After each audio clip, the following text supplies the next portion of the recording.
Sejam bem-vindos ao último episódio da série Investigação Paralela, onde investigaremos mistérios que chocaram o país. Eu sou Henrique Zingano. Eu sou Felipe Benck. Como assim? Último episódio? Já era, acabou. Férias? Encerrou. Cara, pra gente fazer uma segunda temporada vai depender bastante do público, né? Se tiverem aí visualizações, curtidas, compartilhamentos, né? Se o pessoal ficar elogiando aí nos comentários, eu posso negociar, então, né, com a galera pra gente fazer uma segunda temporada. Porque episódios não faltam, né? Pelo tanto que a galera comenta. Sim. E sugere de episódios aí. Eu tenho muita vontade de fazer, né, sobre vários. Eu gostaria de fazer e eu prometo que a gente vai fazer se tiver esse retorno, então, dos nossos queridos membros. E vale reforçar que a Brasil Paralelo se mantém apenas com as assinaturas dos nossos membros, né? Então você que ainda não é membro, torne-se membro da Brasil Paralelo, porque é com esse dinheiro que a empresa se mantém e que a gente, consequentemente, pode manter o programa do Investigação.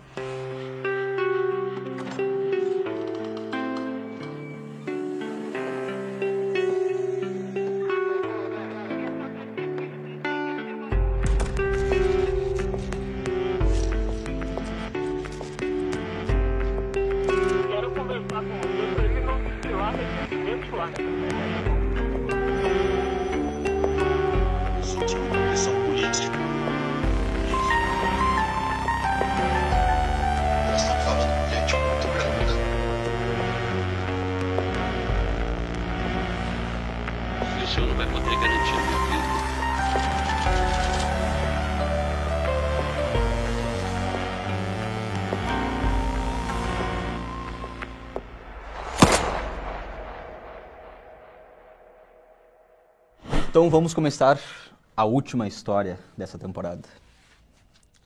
Segundo as autoridades chinesas, no dia 8...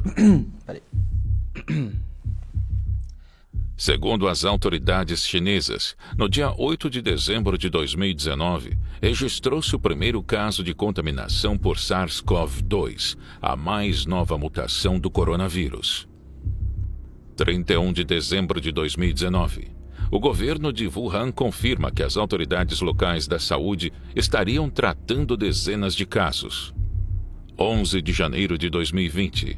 A primeira morte é registrada na China. 20 de janeiro de 2020. Países como Estados Unidos, Japão, Coreia do Sul e Tailândia confirmam seus primeiros casos. 23 de janeiro de 2020. Wuhan é totalmente fechada pelas autoridades chinesas. 30 de janeiro de 2020. A OMS declara emergência de saúde global. Ainda nessa tarde, a organização classificou esse coronavírus como uma emergência global. 2 de fevereiro de 2020. O primeiro caso de morte fora da China foi registrado nas Filipinas. A Organização Mundial de Saúde confirmou a primeira morte por coronavírus nas Filipinas. 7 de fevereiro de 2020. O médico chinês que tentou alertar o mundo sobre a situação morre misteriosamente. 11 de fevereiro de 2020. A doença causada pelo vírus ganha seu nome. Dizer de Covid-19. 23 de fevereiro de 2020. O número de casos dispara na Itália, que se torna o principal foco do vírus no mundo. 26 de fevereiro de 2020. O Brasil foi o primeiro país da América Latina a registrar um caso. Era uma quarta-feira de cinzas. O teste foi positivo para o coronavírus. 29 de fevereiro de 2020. A primeira morte por Covid é registrada nos Estados Unidos. 12 de março de 2020. A primeira morte por Covid é registrada no Brasil. O Brasil registrou hoje a primeira morte por Covid-19. A vítima é um homem de 62 anos. 15 de março de 2020. Começam as medidas de restrição de circulação de pessoas e produtos. Nós temos a necessidade de aplicar essa medida. Lockdowns são impostos ao redor do mundo. O comércio e a indústria são fechados.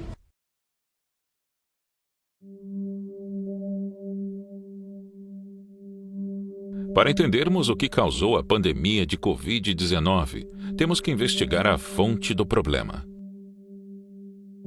Desde a constatação das infecções em massa na Europa, cientistas e pessoas públicas começaram a discutir sobre como o vírus se originou.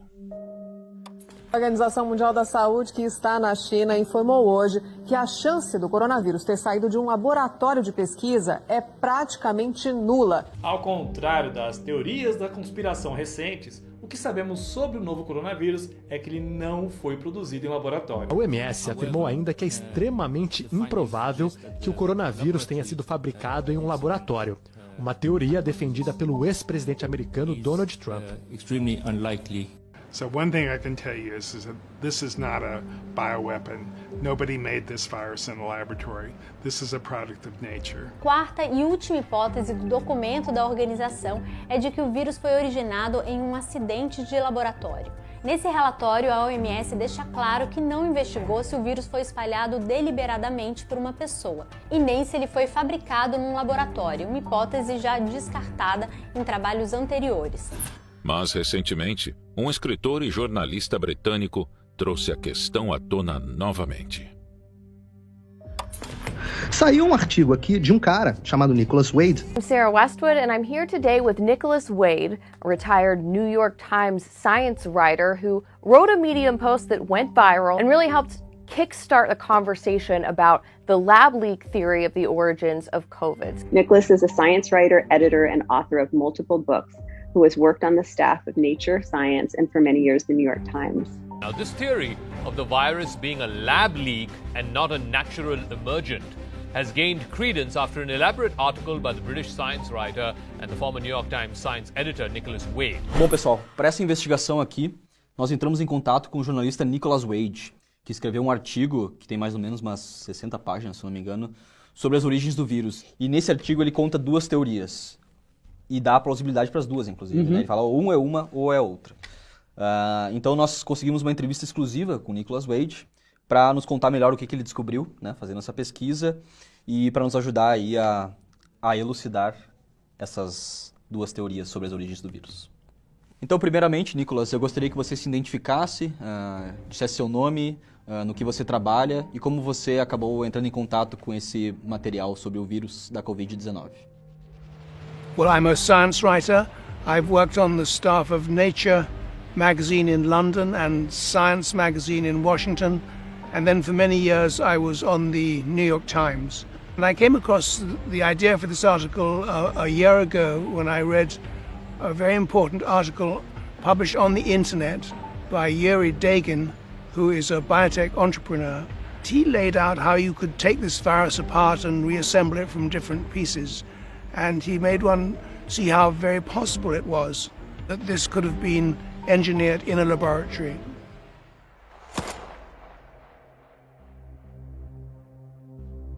Em 2002, um vírus de um morcego contaminou civetas da China, um animal comumente vendido em mercados úmidos naquele país.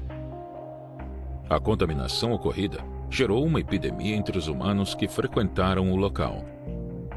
Um vírus similar a esse causou um segundo caso de epidemia em 2012, mas dessa vez a espécie intermediária era um camelo, sendo o primeiro caso registrado na Arábia Saudita. Os dois vírus em questão eram o SARS-CoV-1 e o MERS-CoV, e fazem parte da família do coronavírus. We've had these two previous cases, as you mentioned, SARS-1 and MERS. Both of them came from these bat viruses called coronaviruses. In the case of SARS-1, the bat virus jumped to civets. That's a kind of animal that is sold in Chinese wet markets for meat. And from civets it jumped to humans. In the case of MERS, the intermediary host was a camel, and from camels it jumped to people. Todos causam sintomas parecidos: dores musculares, dor de cabeça e febre, seguidos de dificuldade para respirar e até pneumonia. Os primeiros casos de Covid-19 foram registrados em Wuhan, de onde partiam frequentes expedições até Yunnan, uma província no sudoeste na China. Nas cavernas da região, os pesquisadores coletaram cerca de 100 tipos diferentes de vírus de morcegos. Logo se concluiu que a pandemia teria surgido naturalmente com os morcegos da caverna de Yunnan. A teoria de que o vírus se originou na natureza foi defendida inicialmente por 2 grupos: a EcoHealth Alliance of New York, dirigida pelo Dr. Peter Daszak, e a Scripps Research Institute, liderada pelo Dr. Christian G. Anderson. No dia 19 de fevereiro de 2020, um grupo de virologistas sob o comando do Dr. Daszak escreveu um artigo para Lancet, rechaçando toda e qualquer suspeita do vírus ter sido criado artificialmente em laboratório. Estamos juntos para condenar veementemente teorias da conspiração de que o Covid-19 não possui uma origem natural. Cientistas de inúmeros países já publicaram e analisaram os genomas do agente causativo, o coronavírus da Síndrome Respiratória Grave Aguda 2, e unanimemente concluíram que esse coronavírus se originou na natureza, tal como tantos outros patógenos emergentes. Posteriormente, no dia 17 de março, um grupo de virologistas liderados por Christian Anderson escreveu para a revista Nature Medicine, reforçando o argumento apresentado pelos cientistas na revista Lancet. É improvável que o SARS-CoV-2 emergiu de uma manipulação laboratorial de algum coronavírus SARS relacionado. Os dados genéticos irrefutavelmente mostram que o SARS-CoV-2 não é derivado do uso de nenhuma espinha dorsal de qualquer outro vírus. Well, the problem with this argument that there are ways of manipulating viruses that do leave fingerprints, but there are other ways that do not leave fingerprints. And he failed to mention this, and thus he assured the public of something that he could not know for certain. Baseando-se nos artigos de Peter Daszak e Christian Anderson, as investigações sobre outras possíveis origens do Covid-19 perderam força, e a narrativa de que um vírus de morcego contaminou os seres humanos diretamente se consolidou na opinião pública. Então, cara, o que a gente tem até agora na teoria 1, né? A gente tem o SARS-1 e o MERS-CoV, que são vírus menos evoluídos do que o SARS-CoV-2, que é o que a gente tem que causa a Covid-19. Esses 2 vírus, eles tiveram origem animal, um em civetas e outro em camelos, né? E esses vírus evoluíram naturalmente e acabaram infectando humanos em seguida. Então, dá para concluir, mais ou menos, que é verossímil que o vírus do Covid possa ter surgido de um animal também, né? Já que os outros 2 anteriores foram. Sim. Correto? Correto. A partir de janeiro de 2021, a OMS mandaria uma comitiva para reabrir as investigações acerca da origem do SARS-2. A operação só aconteceu tanto tempo depois do início da pandemia, devido aos obstáculos que o governo chinês impôs nas visitas à cidade de Wuhan. A China recusou o pedido dos Estados Unidos para uma investigação no Instituto de Wuhan e disse que os norte-americanos estão disseminando uma mentira completa. Nesta sexta, Pequim acusou a organização de politizar o tema e reiterou que o relatório apresentado em março pela entidade era suficiente. Na ocasião, cientistas não chegaram a uma conclusão sobre como aconteceu a transmissão para humanos. O estudo de campo durou quase um mês, contou com cerca de 40 cientistas e foi feito em parceria com pesquisadores chineses. A visita foi guiada e o time do OMS não teve total liberdade nas inspeções, o que gerou dúvida sobre a independência do trabalho. A composição e o acesso da comissão foram fortemente controlados pelas autoridades chinesas. Seus membros, nos quais estava incluído o Dr. Daszak, afirmavam constantemente, antes, durante e depois da visita, que uma fuga de laboratório era algo extremamente improvável. Mas o que aconteceu na visita não foi exatamente a vitória da propaganda que as autoridades chinesas estavam esperando. O que ficou claro é que não havia qualquer evidência que favorecesse a teoria do surgimento natural do vírus.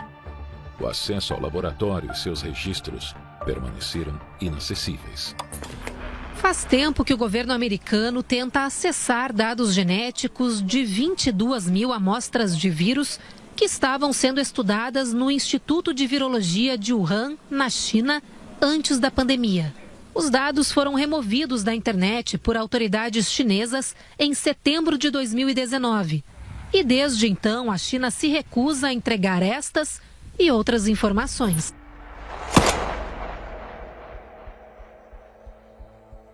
Em contraponto ao surgimento natural do SARS-2, temos a tese de que o vírus foi gerado artificialmente e escapou de um dos laboratórios do Instituto de Virologia de Wuhan.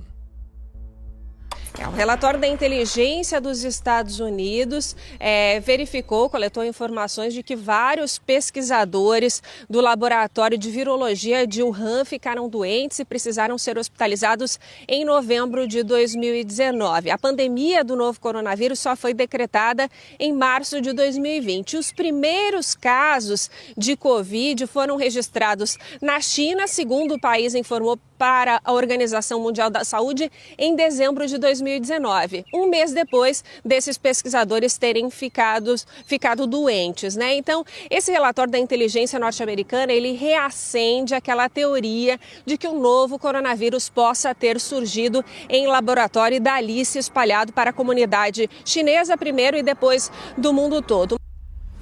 First case, according to the Chinese authorities, was a man who fell sick on December 8 of 2019. But according to State Department intelligence reports, it seems that 3 lab workers in the Wuhan Institute of Virology became ill in the autumn of 2019, in other words, several weeks beforehand, and this may have been the route by which the virus escaped from the laboratory through these infected lab workers. Foi como se eles tivessem sido infectados no laboratório e vida que segue. Isso. Infectaram outras pessoas e aí foi mundo afora. Para entendermos por que o cenário no qual ocorre um acidente laboratorial é plausível, precisamos primeiro entender o tipo de experimentos que estavam sendo conduzidos pela doutora Shi Zhenli e pelo Dr. Ralph Baric desde 2015. Shi Zhenli é uma virologista chinesa que conduzia pesquisas em cima de coronavírus de origem de morcegos. Ela dirige o Centro para Doenças Infecciosas Emergentes no Instituto de Virologia de Wuhan. Em 2017, Shi e sua colega descobriram que o SARS possivelmente teria se originado em uma população de morcegos ferradura, habitantes de cavernas no município Xianyi, em Yunnan. Ela adquiriu proeminência na mídia popular como Batwoman, por conta de seu trabalho com coronavírus de morcego. Com o desenvolvimento de suas pesquisas, ela foi incluída na lista das 100 pessoas mais influentes de 2020 pela revista Time. Ralph Baric é um renomado professor no Departamento de Epidemiologia, na Gillings School of Global Public Health. O laboratório de Baric utiliza coronavírus como modelos para estudar a genética da transcrição, a replicação, patogenia e transmissão interespécies do RNA viral. A doutora Shi se uniu ao Dr. Baric e juntos trabalharam focados no melhoramento da habilidade dos vírus dos morcegos de infectar humanos. E, assim, em 2015, criaram um novo vírus a partir da junção da espinha dorsal do SARS-1 com os peplômeros de um vírus de morcego. Essa combinação, chamada de vírus quimera, foi capaz de infectar as células do sistema respiratório humano quando aplicadas para testes. Esse tipo de experimento de melhoramento das habilidades de um vírus é chamado de pesquisa de ganho de função. Esse é um termo usado para descrever qualquer campo da pesquisa médica que altera um organismo ou doença de uma forma que aumenta a patogênese, transmissibilidade ou gama de hospedeiros. Os experimentos de ganho de função conduzidos envolveram fazer testes com vírus em células humanas e em camundongos humanizados, de tal forma que fosse possível prever uma futura situação de contágio de humanos. Well, you might think that it would be crazy for virologists to try and make a virus more dangerous than it already is. But for years, virologists have been doing this, and their argument is that, well, these epidemics occur quite often. The viruses will jump from animals to humans, and if we could study these viruses and find out what few changes need to be made for the virus to become a human pathogen, then we could get ahead of the natural epidemic and predict it or forestall it in some way. So that is the rationale under which virologists have been doing what is called gain-of-function experiments. That means when they make the virus more dangerous. Tá, então no Instituto de Virologia lá de Wuhan, eles estavam trabalhando no vírus, na potencialização do vírus, para que se tivesse uma vacina. Isso. Porque caso esse vírus naturalmente ocorra nele variações que vai infectar humanos depois, nós já temos a vacina. Entendi. Para combater essa epidemia, entendeu? A gente já tá lá na frente. Isso. Richard H. Ebright, um biólogo molecular pela Universidade Rutgers e experto em biossegurança, declarou: está claro que o Instituto de Virologia de Wuhan estava sistematicamente construindo novos coronavírus quimera e estavam avaliando suas habilidades de infectar células humanas e células humanizadas de camundongos. Está claro também que, dependendo dos constantes contextos genômicos escolhidos para análise, esse trabalho pode ter produzido SARS-CoV-2 ou um progenitor próximo do SARS-CoV-2. O próprio financiador do projeto admite que o que ocorre no Instituto de Virologia de Wuhan são experimentos para potencializar o vírus. In China, and we've now found, after 6 or 7 years of doing this, over 100 new SARS-related coronaviruses, very close to SARS. Some of them get into human cells in the lab. Some of them can cause SARS disease in humanized mouse models and are untreatable with therapeutic monoclonals, and you can't vaccinate against them with the vaccine. So these are a clear and present danger. You're saying these are diverse coronaviruses and you can't vaccinate against them, there are no antivirals. What do we do? Well, so I think that coronaviruses are pretty good. I mean, you're a virologist, you know all this stuff, but you can manipulate them in the lab pretty easily. It's just spike protein drives a lot of what happens with the coronavirus, zoonotic risk. So you can get the sequence, you can build the protein, and we work with Ralph Barrick at UNC to do this. Insert it into a backbone of another virus, and do some work in the lab. So you can get more predictive when you find a sequence. You've got this diversity. Now, the logical progression for vaccines is, if you're going to develop a vaccine for SARS, people are going to use, pandemic SARS as sure. But let's try and insert some of these other related and get a better vaccine. Tá, então o responsável pelos experimentos está admitindo nesse vídeo que o que eles estavam fazendo de fato no laboratório era ganho de função de um vírus igual ou similar ao que causou a pandemia geral no mundo. Exatamente, nesse vídeo aí ele se gaba, né, de trabalhar com mais de 100 tipos de coronavírus, e ele fala, né, é muito fácil manipular eles, o cara falando, né, sobre o coronavírus. Então, o cara admitindo, basicamente, que o que eles fazem lá em Wuhan é justamente isso que a gente está falando, ganho de função com o coronavírus. As fugas de vírus têm precedentes na história. A varíola escapou de laboratórios ingleses nos anos 60. O SARS-1 foi caso de fuga, escapou de laboratórios em Singapura, Taiwan e nada menos do que 4 vezes do Instituto Nacional Chinês de Virologia em Beijing. O laboratório de virologia de Wuhan, acusado de ter liberado o vírus que causou a pandemia de Covid-19, defendeu suas medidas de segurança em reportagem exibida pela televisão chinesa. Localizado na cidade onde o vírus apareceu no final do ano passado, o laboratório P4 trabalha com cepas de vírus particularmente perigosas e há hipóteses que sugerem que esteve na origem da epidemia.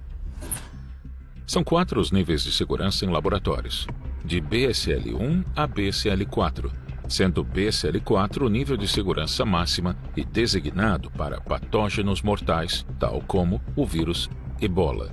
O Instituto de Virologia de Wuhan tinha um novo laboratório BSL-4, mas as suas condições alarmaram os inspetores do Departamento de Estado dos Estados Unidos que o visitaram com a Embaixada de Beijing em 2018. A preocupação se deu por conta do laboratório não contar com pesquisadores e cientistas treinados apropriadamente para trabalhar naquelas circunstâncias de alta contaminação. So BSL-4 is the one where you have to wear a spacesuit and do everything under shielded hoods. It's very cumbersome. Virologists don't really like to work in it. You'll see many pictures of Dr. Shi on the internet, and she's wearing one of these bubble suits in a BSL-4 level lab, which exists at the Wuhan Institute of Virology. However, all that is irrelevant because she did none of her experiments in BSL level 4. She has told us, she has said publicly, all her experiments were done in BSL-2 and BSL-3. Now these levels are far below BSL-4. So BSL-2, You just put on a coat and gloves, you put a notice on the door saying biohazard, that's about it. Someone has likened it to the equivalent safety standards you'd find in a dentist's office. Bom, então o que a gente tem até aqui são duas teorias.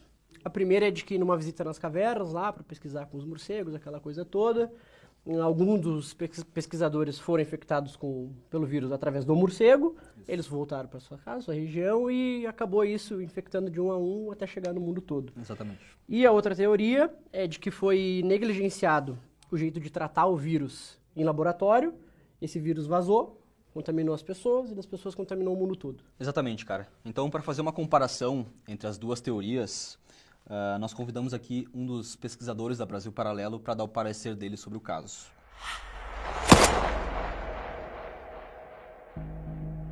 Então, qual é a nossa situação aqui? A gente tem dois casos sendo comparados, né? Duas situações, ambos os quais apresentam seu próprio grau de plausibilidade. Para a gente compreender qual dos cenários é mais plausível do que o outro, a gente tem que fazer uma análise comparativa. E é uma comparação baseada na aplicação de alguns testes. O primeiro teste que precisamos aplicar para ambos os casos é o teste geográfico. A geografia da questão diz respeito tanto ao local onde se deram os primeiros casos de SARS-2, quanto à época do ano, levando em consideração especialmente o clima. Vamos começar com a questão da localização. Sabe-se que os primeiros casos registrados de pessoas contaminadas pelo novo coronavírus aconteceram na região de Wuhan, cidade localizada na região central da China.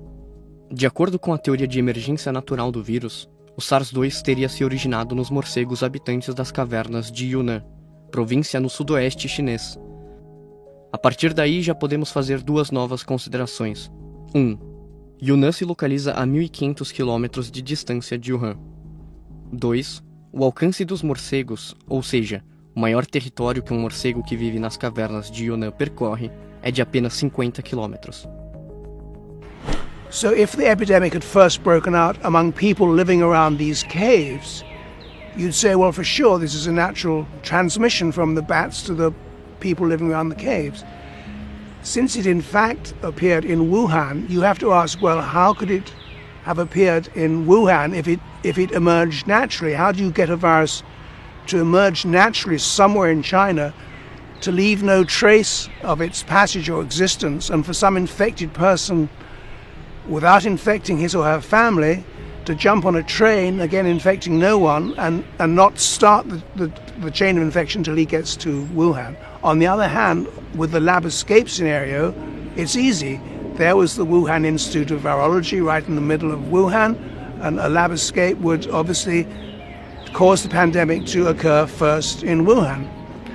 Sabemos que no hemisfério norte, entre setembro e dezembro, é outono, clima no qual a espécie de morcego em questão já se encontra em seu período de hibernação. O segundo teste se trata da análise da história natural e da evolução do vírus. A história de um vírus com seus hospedeiros é muito mais complexa do que se imagina. Um vírus não simplesmente contamina o primeiro ser vivo que aparece pela frente.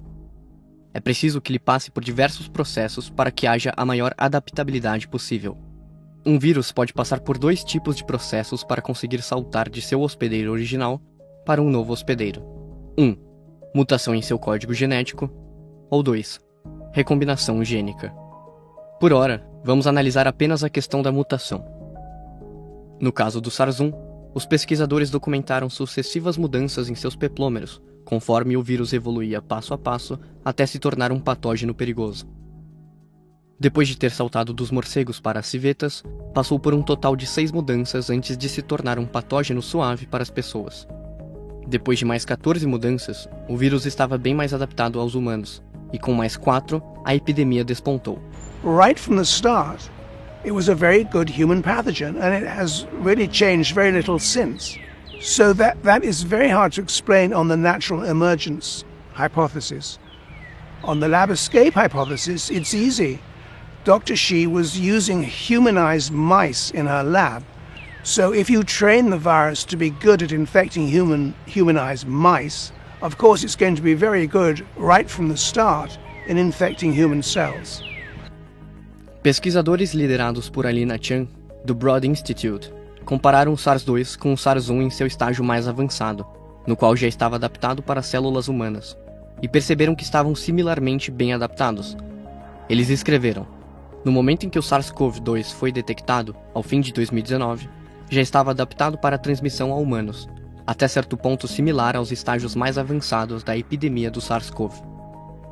Cara, tem mais uma coisa aí nesse teste, que eu vou resumir aqui porque é uma coisa bem técnica, precisaria de uma explicação enorme para falar sobre isso. Mas basicamente, o vírus do SARS-CoV-2 ele tem uma coisa chamada clivagem furin, que ajuda a melhor infectar os seres humanos, né?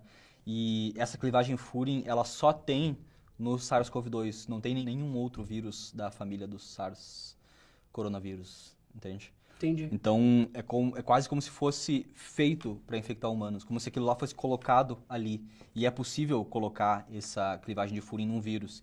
E diz aqui um dos cientistas que desde 92, que a comunidade de virologistas sabe que uma maneira de deixar um vírus mais mortal é colocar a clivagem furin entre o S1 e o S2, né? Uma coisa mais técnica aqui, né? Sim. Mas é o jeito que o vírus tem de ser mais mortal e mais infeccioso, entende? Colocando essa clivagem furin aí. Entendi. Pois, então... Parece que, então, de fato, ele foi alterado em laboratório. É o que parece. O SARS-1 e o MERS deixaram traços abundantes no meio ambiente.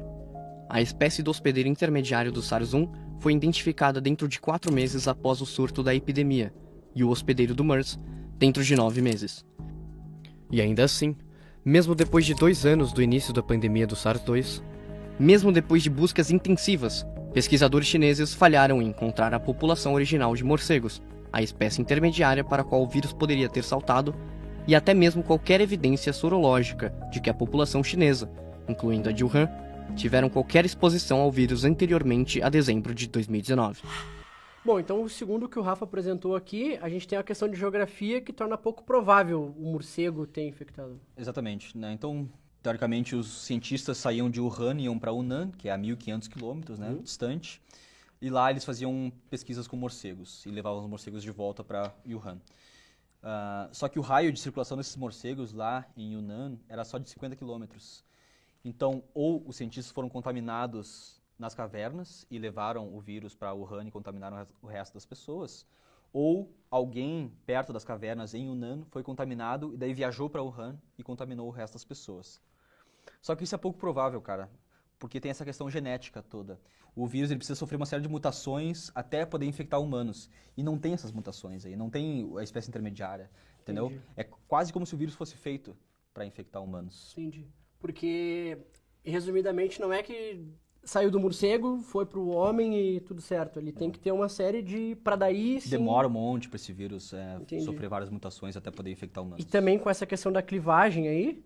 Exatamente. Isso aí faz mais parecer ainda que foi uma coisa propositada, né? Foi colocada essa clivagem furin para facilitar o contágio de humanos. Entendi. Que é o que se fazia, teoricamente, nos laboratórios lá, né? Segundo a doutora Shi e o Dr. Ralph Baric. E, cara, essa questão das origens do vírus aí, ela foi tratada pela mídia como uma teoria da conspiração, né?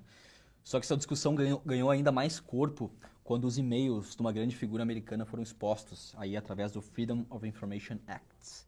Essa ferramenta jurídica, ela disponibilizou aí milhares e milhares de e-mails dessa pessoa chamada Anthony Stephen Fauci. E nesses e-mails, cara, nós temos novas informações aí que deixam bem mais claro as evidências da onde o vírus se originou. Entendi. Então agora passou de uma teoria da conspiração para simplesmente uma teoria. Exatamente. Anthony Stephen Fauci é um imunologista americano e chefe do Instituto Nacional de Alergia e Doenças Infecciosas, desde 1984, onde contribuiu nas pesquisas sobre AIDS e outras doenças autoimunes. Fauci também é conselheiro médico-chefe da presidência desde Ronald Reagan até hoje. Como diretor do Instituto, Fauci pode ter sido responsável por financiar pesquisas de ganho de função em laboratórios nos Estados Unidos e na China. Segundo reportagens, entre 2014 e 2019, o National Institute of Health, com aprovação de Fauci, teria financiado 3,4 milhões de dólares para a EcoHealth Alliance, dirigida por Peter Daszak. Parte desse dinheiro foi destinado ao Instituto de Virologia de Wuhan, onde a doutora Shi executava seus experimentos.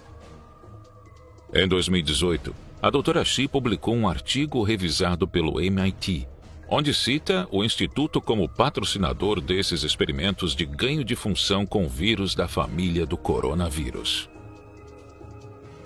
Em discursos e até em audiências no Congresso americano, o virologista garantiu que as mutações do vírus são compatíveis com a transmissão de animal para o homem e que seu instituto não financia as pesquisas em Wuhan. Group of highly qualified evolutionary virologists looked at the sequences there and the sequences in bats as they evolve, and the mutations that it took to get to the point where it is now is totally consistent with a jump of a species from an animal to a human. I will repeat again, the NIH and NIAID categorically has not funded gain-of-function research to be conducted in the Wuhan Institute. Mas a relação de Fauci com as pesquisas de ganho de função e com o Dr. Daszak ficaram ainda mais evidentes com as milhares de páginas de e-mails de Fauci que foram obtidas através do Freedom of Information Act e publicadas pelo BuzzFeed e pelo The Washington Post.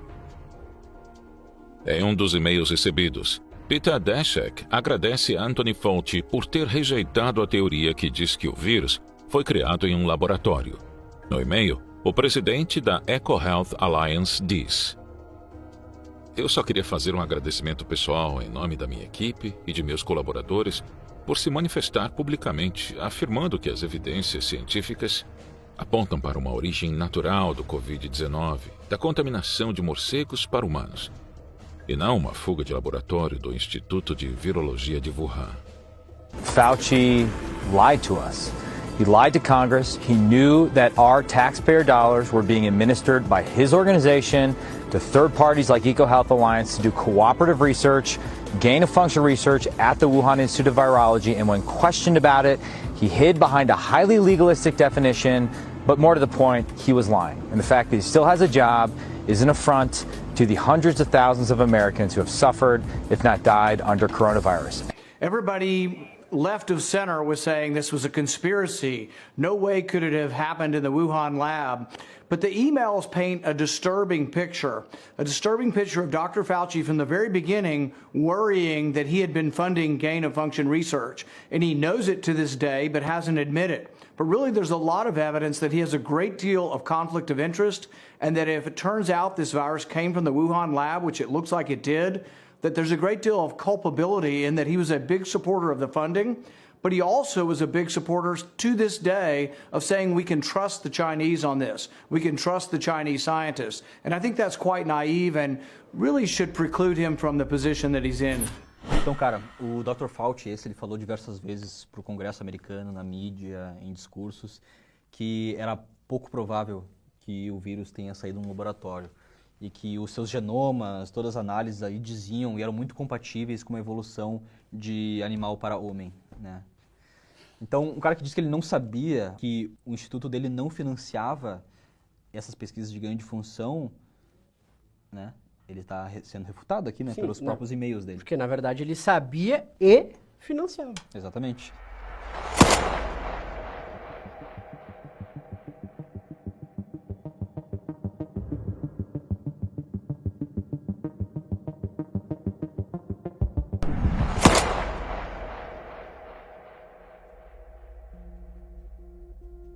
Quanto ao cenário em que houve um acidente e o vírus escapou do laboratório,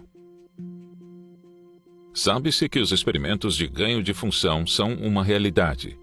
A doutora Xi estava conduzindo tais experimentos nos laboratórios do Instituto de Virologia de Wuhan.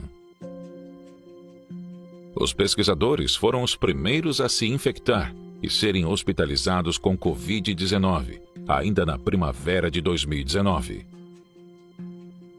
Os trabalhos estavam sendo conduzidos em laboratórios abaixo do nível de segurança recomendado para esse tipo de vírus. De toda a região da China que a pandemia tinha para ter início, tal fato se concretizou justamente nos arredores do Instituto de Virologia de Wuhan.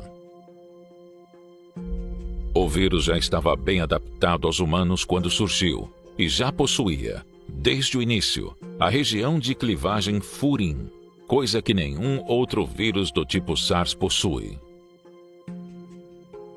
O cenário de um possível surgimento natural do vírus é baseado no paralelo entre o surgimento do SARS-2 e o surgimento do SARS-1 e do MERS, nos quais um vírus sofreu diversas mutações até infectar humanos.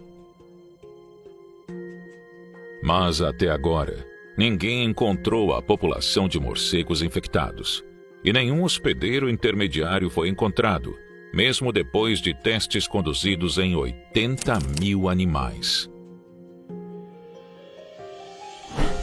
I was trying to work out who we would judge responsible if it's proved that the virus comes from a lab. So we aren't quite there yet, but if that happens, then I think the first people we would look at would be, of course, the Chinese virologists themselves. They were responsible for what they were doing. It's true they were following international rules, but they should have made their own decisions about what was safe and what was not safe and taken the appropriate precautions. So the second people I think we would blame would be the Chinese authorities, who instead of doing their best to investigate the incident and make sure it never happened again, have done everything they can to suppress information. They've locked up all Dr. Xi's records. They've closed down the computer databases with information about coronaviruses. They've put out a certain amount of information, not all of which can be trusted. They have done absolutely nothing to help the rest of the world understand the source of this terrible pandemic. The third people, I guess I would ask serious questions about are the mainstream media certainly in the US and the UK and probably all other countries in the world. I think they were just lulled into thinking that natural emergence was the only possible explanation. They didn't dig deep into the available facts. They didn't take lab escapes seriously, which they could have done starting from a year ago. So this story has been just waiting there for someone to discover for a whole year, and it seems to be an institutional failure that our media have not been quicker to look into this. Então, cara, temos o caso apresentado aí sobre as origens do vírus. Temos duas teorias. Teoria de que ele emergiu naturalmente através de mutações genéticas que acontecem na natureza e o vírus acabou infectando humanos. Ou o vírus ele escapou do laboratório do Instituto de Virologia de Wuhan, onde ele estava sendo trabalhado, a família do coronavírus já estava sendo trabalhado pelo Dr. Xi, pelo Dr. Baric e possivelmente com financiamento, né, do Dr. Fauci e do instituto dele. Só que eu tenho medo de fazer esse episódio aqui por um motivo. Existe uma grande censura que acontece ao redor do mundo, na internet principalmente, né? Sim. Então, infelizmente, a gente só vai poder falar sobre as origens do vírus, que é uma coisa que, enfim, saiu na grande mídia, vários jornalistas falaram, né? Saiu na Globo, na CNN, enfim, né? Isso é o permitido. Só que tem coisas que não são permitidas e que a gente não vai poder falar, apesar de eu querer muito. Eu queria muito falar sobre essas coisas que eu citei. Mas eu não posso, pessoal. Então, pensem nisso, né? Pensem nos tempos que a gente vive aí. Mas vamos continuar lutando aí, não tem o que fazer, a gente tenta trazer a verdade aqui. E esse programa está baseado nessa busca pela verdade. Então, muito obrigado ao pessoal que acompanhou aí durante essa temporada inteira o Investigação Paralela. Foi um prazer enorme ter feito esses casos aí com vocês, ter pesquisado tudo. Agradeço a companhia do meu grande amigo Felipe Benck. Eu que agradeço o convite. E é uma felicidade enorme ter colocado isso aí no YouTube, todas essas coisas que a gente achou nas nossas investigações aí. Agradecer a toda a equipe também por ter trabalhado tanto aí, ter feito tudo sempre no prazo, ter lançado tudo na hora, certinho lá. Ter nos aguentado. Nossas piadas horríveis aqui, que as pessoas reclamam tanto, mas sinto muito, sou eu que escrevo e eu que vou aparecer aqui. E eu falo o que ele manda eu falar, ponto. Não, brincadeira. Vocês mereciam apresentadores melhores? Mereciam, mas custa caro. Então vai ter que aguentar nós mesmo, né? Quem sabe numa segunda temporada aí, se tiver bastante inscritos, né? A gente contrata uns apresentadores bons. É. Então, pessoal, até uma próxima. Se Deus quiser, teremos uma segunda temporada. E eu ia falar na próxima semana, mas não vai ter próxima semana. Não tem próxima semana. Então, na próxima temporada, novos casos, novos mistérios. Até a próxima. Acabou. Férias. Férias forçadas, né? O que tu achou, Bruno? Cancún. Agora O que tu achou, Bruno? Ah, não tem que fazer lá o escreva. E se você quer, Não corta ainda. O que tu achou, Bruno? O que tu achou? O que vocês acharam? Foi muito radical, muito... Foi. Temos? Acho que não vamos evoluir muito mais, não. De boa. Música da Globo no fundo agora. Hoje.